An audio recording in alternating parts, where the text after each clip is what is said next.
memperkenalkan roleplay mata kuliah kesehatan reproduksi dengan tema sifilis. Sebelumnya, perkenalkan, nama saya Salwa Syaratin Makwa dengan NIM 24031037 berperan sebagai anak ketiga. Perkenalkan, saya Sabina Rahma Atalia dengan NIM 24031034. Saya berperan sebagai perawat pertama.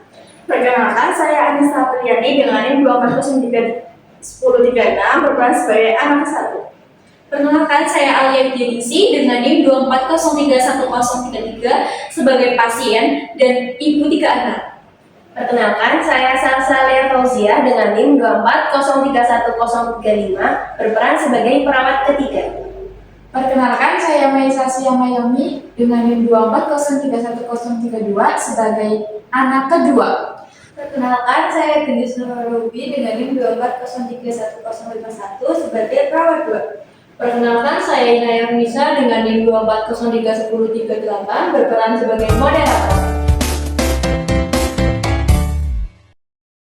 Assalamualaikum warahmatullahi wabarakatuh. Selamat pagi semuanya. Di video ini, kelompok 5 akan menampilkan simulasi penyuluhan mengenai infeksi menular seksual, khususnya pada sifilis.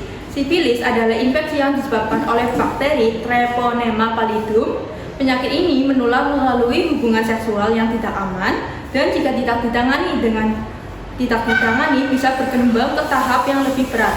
Dalam simulasi ini, kita akan melihat proses penyuluhan kepada Ibu Rina yang saat ini sedang mengalami sifilis tahap sekunder dengan keluhan ruam tidak katal dan pembekakan pada kelenjar. Penyuluhan ini penting untuk membantu keluarga memahami penyakitnya, mengetahui cara pencegahan penularan, dan bagaimana melakukan perawatan di rumah secara benar. Selamat menonton!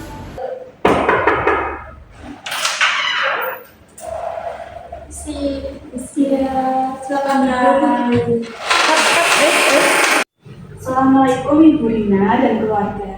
Perkenalkan, saya Sabina Rahma Atalia dan rekan saya perawat Gendis Nurrubi. Jadi kami di sini dari tim penyuluhan keperawatan. Di sini kami akan melakukan penyuluhan tentang infeksi menular seksual sifilis. Untuk waktunya kurang lebih 14 menit. Apakah Ibu dan keluarga bersedia? Ya, Bu. Kami bersedia, Bu. Kami juga ingin tahu lebih lanjut. Mulai, saya ingin bertanya sedikit, Ibu Rina mengalami ruam dan tidak gatal dan pembengkakan kelenjar, Munculnya itu pelan-pelan, Sus. Oke. Sus, ruam yang gatal itu emang tanda penyakit ini ya?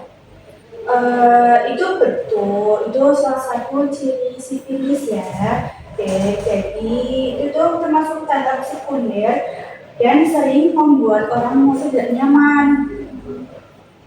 Baik, di sini saya akan menjelaskan tentang pengertian sifilis, Bu, Mbak. Bisa dilihat di buklet, Nah, sifilis adalah infeksi menular seksual akibat bakteri Treponema pallidum. Penyakit ini bersifat kronis, berkembang melalui tahap primer, sekunder, dan laten hingga tersier, dan dapat menyerang organ tubuh seperti jantung serta saraf jika tidak diobati. Penularannya terutama melalui hubungan seksual atau kontak dengan luka, serta dapat menular dari ibu ke janin, produk darah, jaringan terkontaminasi, dan jarang melalui alat kesehatan. Sus, berarti bakterinya itu bisa jalan-jalan ke organ lain ya? Iya, betul, bakterinya lewat aliran darah dan ke organ penting. Lalu selanjutnya ada etiologi sifilis, yaitu sifilis ini disebabkan oleh bakteri Treponema pallidum. Bakteri ini berbentuk spiral dengan panjang 6 sampai 15 mikrometer dan untuk lebarnya itu kira-kira 0,15 mikrometer serta memiliki 8 sampai 24 lekukan. Gerakan seperti putaran pembuka botol dan berkembang biak dengan pembelahan melintang setiap kurang lebih 30 jam pada fase aktif. Kuman mudah mati di luar tubuh tetapi dapat bertahan dalam darah untuk transfusi hingga kurang lebih 72 jam. Kalau lewat pegangan atau makan bersama itu bisa nular juga? Itu tidak ya, sifilis ini tidak menular lewat alat makan, toilet, ataupun sentuhan biasa. Kalau handuk yang dipakai bareng-bareng itu gimana ya, Sus? Nah, kalau handuk tidak boleh dipakai bergantian, itu bisa memindahkan kuman. Terus selanjutnya ada tanda dan gejala yaitu adik-adik. Tanda gejala itu yang pertama ada sifilis primer. Untuk sifilis primer itu dari tandanya yang pertama adanya luka bersih, tepi keras, tidak sakit dan biasanya pada area genital. Yang kedua adanya pembesaran kelenjar getah bening pada regional dan untuk gejalanya sendiri itu biasanya tidak ada keluhan. Kalau nggak sakit berarti banyak orang yang nggak sadar ya, Sus? Nah iya betul adik. Nah, selanjutnya di sini saya akan menjelaskan tanda dan gejala sifilis yang sekunder ini. Untuk tandanya, ruang titikku termasuk telapak tangan dan kaki, bintil atau bintik yang tidak gatal, kulit lembab di sekitar anus atau kelamin, flek putih di mulut, kelenjar tubuh membesar. Untuk gejalanya, demam ringan, sakit kepala, badan lemas dan nafsu makan menurun, sakit tenggorokan, dan dari otot sendi. Bu, ibu saya kemarin mau sampai apakah itu tanda sifilis? Iya, itu gejala umumnya deh.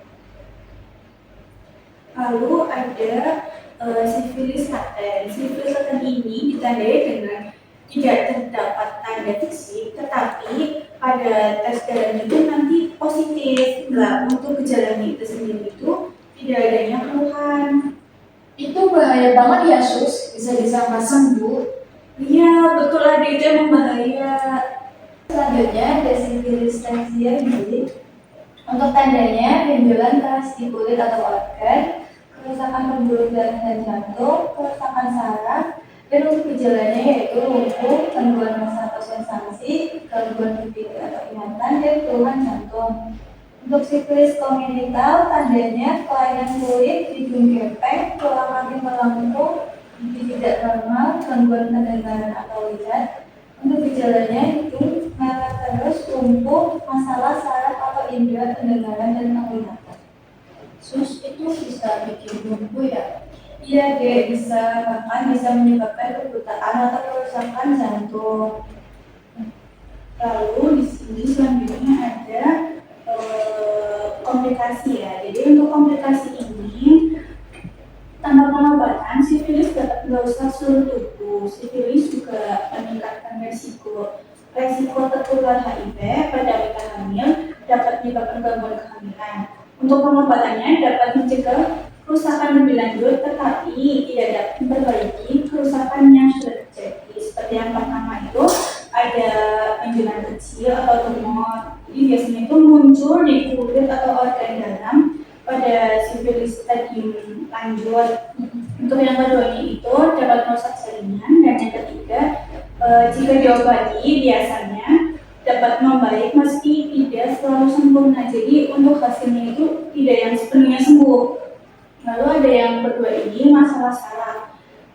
Di masalah saraf ini sifilis lanjut dapat menyerang otak dan saraf, menyebabkan yang pertama bisa stroke, radang selaput otak atau sumsum tulang. Yang ketiga bisa terjadinya koordinasi gerak tubuh, mati rasa, kelumpuhan, gangguan pendengaran atau penglihatan. Lalu ada perubahan kepribadian. Yang terakhir ini ada demensia. Itu untuk penurunan fungsi otak biasanya itu yang usianya sudah agak lanjut ya. Lalu yang ketiga ini ada masalah jantung dan pembuluh darah. Untuk yang pertama pembengkakan pada pembuluh darah besar. Yang kedua ada radang pembuluh darah. Ketiga kerusakan katup jantung, misalnya penyempitan katup aorta. Yang keempat yaitu masalah HIV. Yang pertama luka atau borok pada sifilis memudahkan HIV masuk ke dalam tubuh. Lalu resiko tertular HIV itu meningkat 2 sampai 5 kali lebih cepat. Kok bisa kena HIV juga sih, Sus? Karena luka sifilis itu kan mudah berdarah ya, sehingga itu makanya kenapa HIV itu bisa menyerang lebih cepat. Baik, selanjutnya ada pencegahan komplikasi B. Bisa dilihat. Pencegahan komplikasi yang pertama pada remaja tidak berhubungan seksual di luar pernikahan. Yang kedua, sifilis tidak bisa dicegah dengan membersihkan daerah genital setelah berhubungan seksual. Selanjutnya ada hindari alkohol dan obat-obatan terlarang. Selalu kontrol kesehatan seksual sesuai jadwal.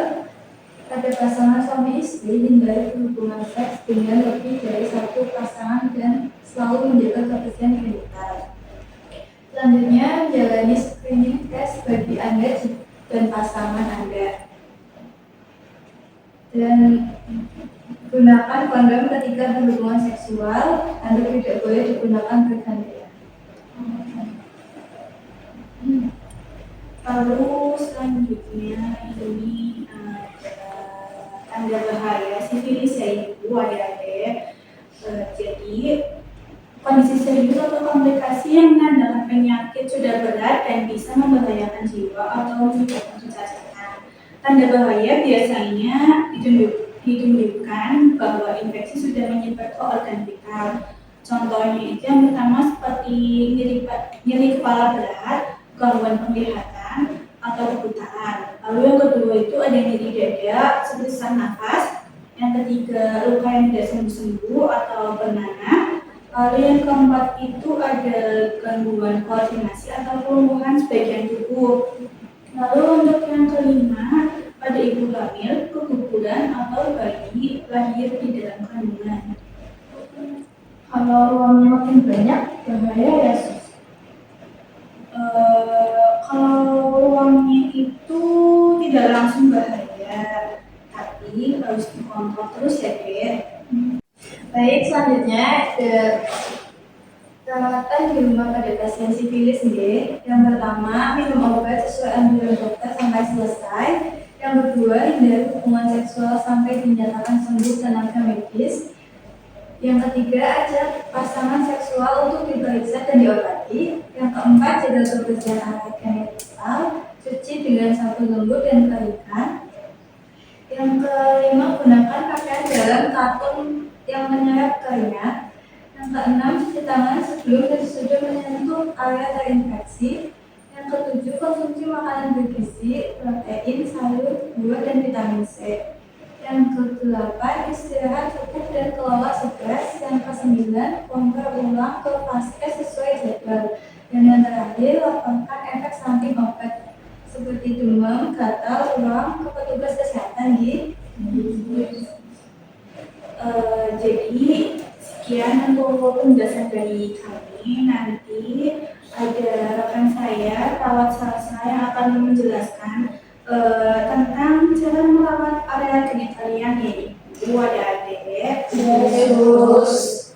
Baik Ibu, adik, saya permisi dulu nih. Saya akan memanggil perawat salsa untuk mendemonstrasikan cara merawat area genitalia di Yesus. Saya permisi dulu nih. Terima kasih.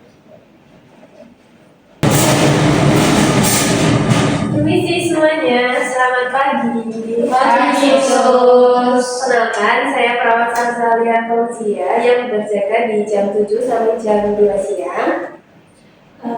Jadi ini ada rekan saya di sini yaitu adik-adik. Saya lagi sebuah dulu untuk mengecek pasien yang lain. Nanti saya akan kesini lagi ketika kegiatan demonstrasi sudah selesai yaitu adik-adik. Yesus. Ya, saya permisi dulu ya.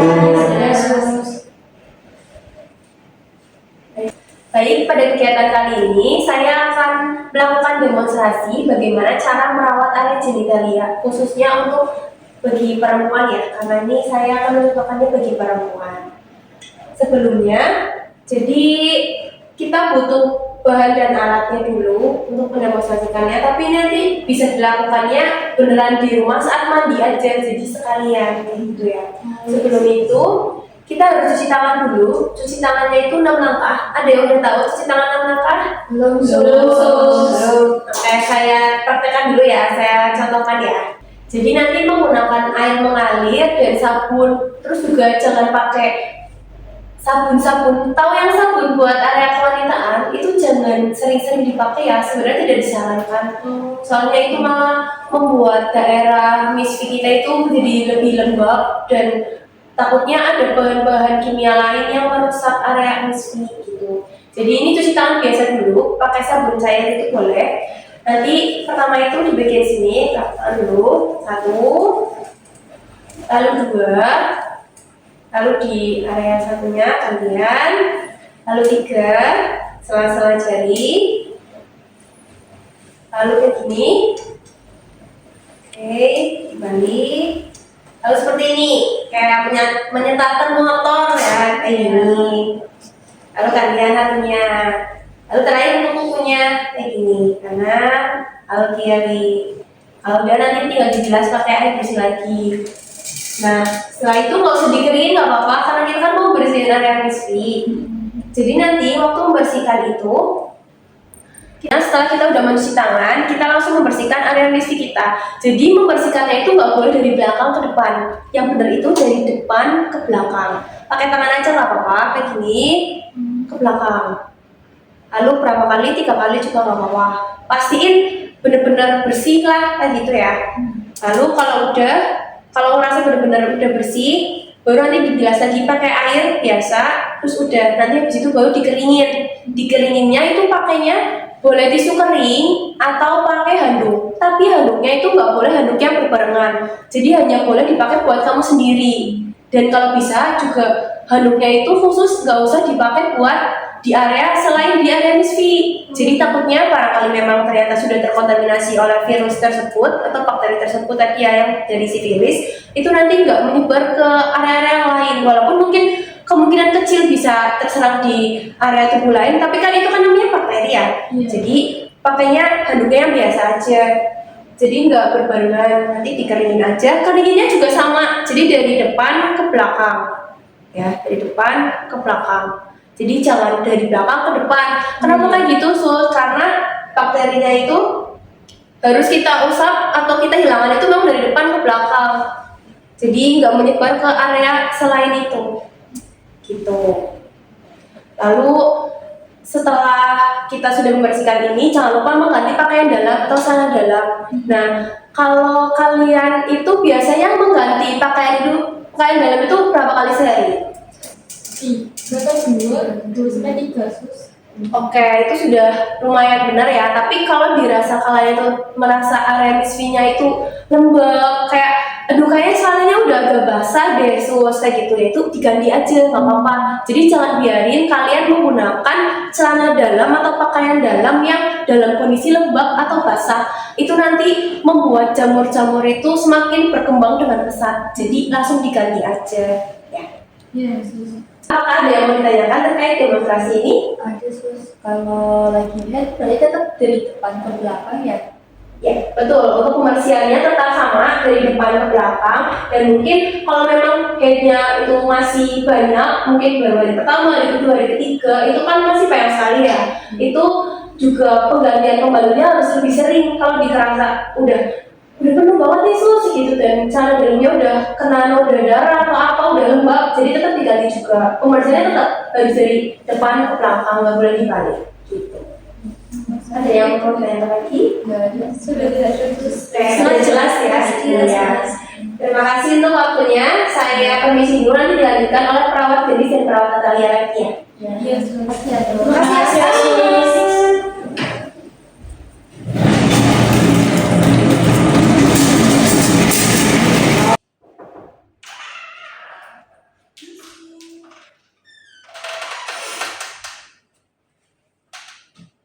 Jadi Bu Rina dan keluarga, dari penyuluhan yang sudah kita lakukan dari ibu dan adik-adik, kira-kira apa yang sudah dipahami ya?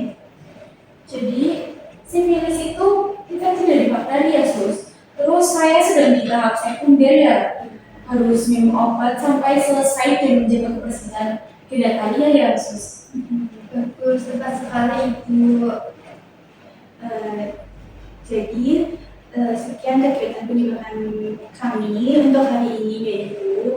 Sekali lagi terima kasih untuk waktunya Ibu meluangkan semangat untuk mengikuti pendidikan ini. Di sini kami ada buklet dan diklat ya Ibu untuk Ibu baca di rumah. Jadi di sini nanti ada materi yang bisa dibaca ulang, barangkali masih ada yang bingung bisa dibaca lagi di sini ada.